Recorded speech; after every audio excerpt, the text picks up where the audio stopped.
music, cell phones, and soundproof vehicles. Many drivers don't even notice emergency vehicles until they're right on top of them. Because of that, 4 Toledo drivers crashed into them last year. So far this year, it's been 6. Crews tell me when you're in your own world, that means you're not in theirs.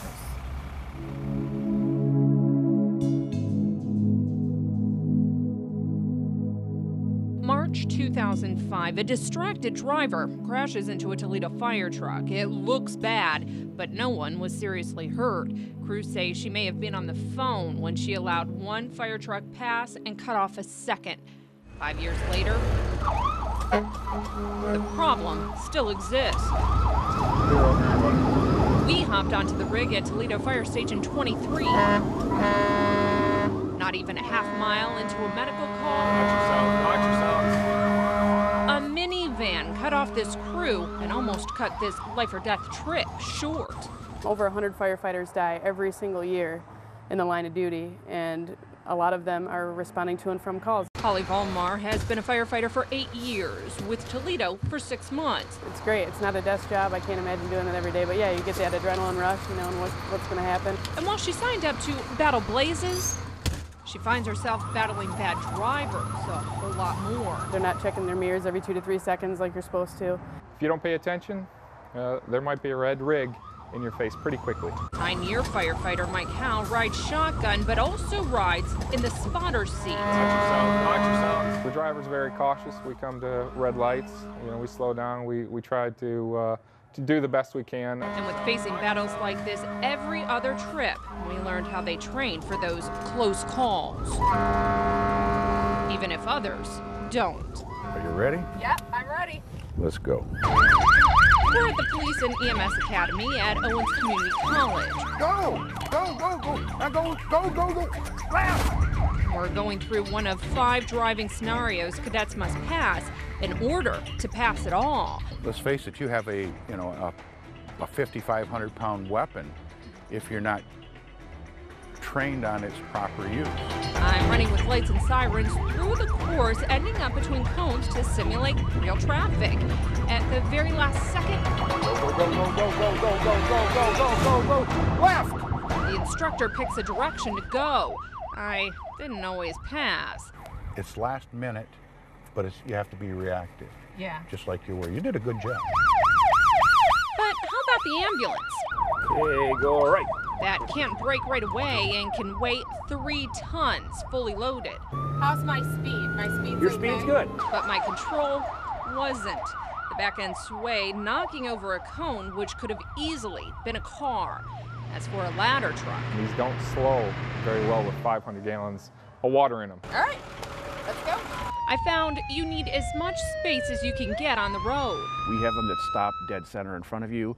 We have them that pull to the left. We had a passenger vehicle come alongside of us, truly try to pass us as we were making a turn, and we ended up hitting the side of that rig and overturning that passenger. Emergency drivers must stop at every red light and stop sign and only go 10 miles over the speed limit. Some people don't realize they need to pull right. If not, they could be in the wrong and the accident goes to an accident review board. And if it's one of you who causes the accident for not paying attention, then you could face a misdemeanor and just hope no one gets hurt. As for the total number of accidents, Toledo Fire tells us they've been involved in 24 accidents last year. So far this year, there have been 20. Only 1 firefighter has been cited for an accident since the beginning of last year. That usually leads to reprimand or suspension. Reporting from downtown, Lisa Rontla, News 11.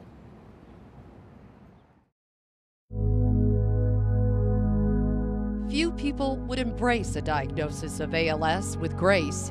Robin Maurer, a graceful exception. I look at myself as a bigger person, a stronger person, and in many ways a happier person because I found out what I'm really like inside. Inside, physically, ALS, or Lou Gehrig's disease, chains down Robin's arms and legs, destroying neurological pathways that control each muscle. There are days where you can wake up and you can no longer walk. But while the physical effects of the disease take hold fast, Robin's will, Robin's spirit take flight. I always say sky's the limit. Just over a year ago, Robin could have run to this plane if it comes to skydiving. Today, she approaches a life dream tied to a wheelchair. There is no treatment and there is no cure.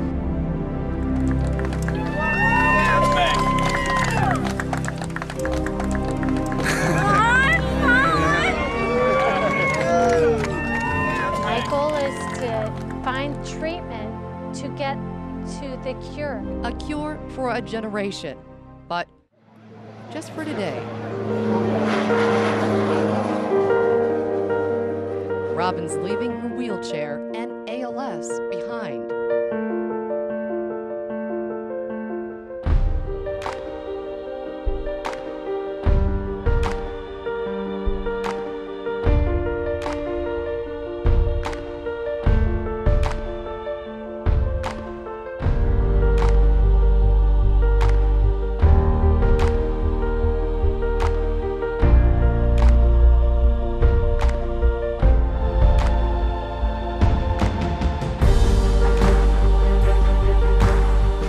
It's a fear thing.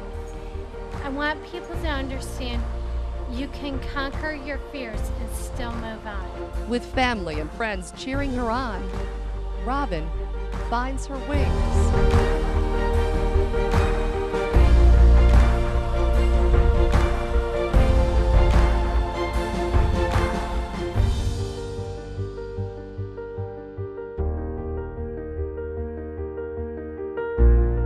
Felt free.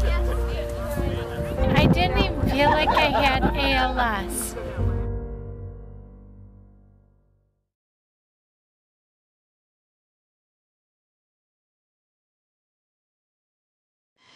For Mayor Bell, being a pilot for a day is something he's always wanted to do. I used to, work across the street as a lieutenant and captain at the training bureau, and used to always watch these guys flying these jets. So the idea of being able to go up today in one of them, it just sort of fulfills a bit of a bucket list thing. The mayor got to suit up with Bucket, the call name for Lieutenant Colonel Chris Belli, and climb into the back seat of an F-16 Fighting Falcon to go along on a training flight out of the 180th Fighter Wing. This base is just, it's one of these things we fought for, about 5 or 7 years ago.